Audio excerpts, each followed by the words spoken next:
కానీ బైబిల్ ఏం చెప్తుంది తెలుసా అండి, ఏ వర్డ్ కానీ ఏది మనం తీయటానికి వీలు లేదంట. దేవుని స్తోత్రం, ఆమేన్, హల్లెలూయా. ఒక పుల్లైనను ఒక సున్నైనను కలపటానికి కానీ తీయటానికి కానీ వీలు లేదు. ఒక్కసారి గమనించినట్టయితే, ఒకసారి పాజ్ తీసుకొని దాంట్లో ప్రతిసారి చెప్పబడుతున్న ఆ వచనం, ఆయన కృప నిరంతరము ఉండును, ఆయన కృప నిరంతరము ఉండును, ఆయన కృప గడి చెప్తాం నిరంతరము ఉండును, ఆమేన్, హల్లెలూయా. ఆయన వాత్సల్యత ఎడతెగక నిలిచినది గనుక మనము నిర్మూలము కాకుండా వారమై ఉన్నాం. దేవుని స్తోత్రం, ఆమేన్, హల్లెలూయా. ఆయన కృపయే మనల్ని బ్రతికిస్తుంది.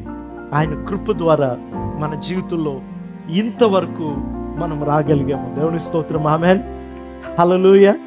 ఎవరైతే అది గమనిస్తారో వారి జీవితంలో అత్యధికమైన కార్యములను చూడటానికి దేవుడు సహాయం చేస్తాడు.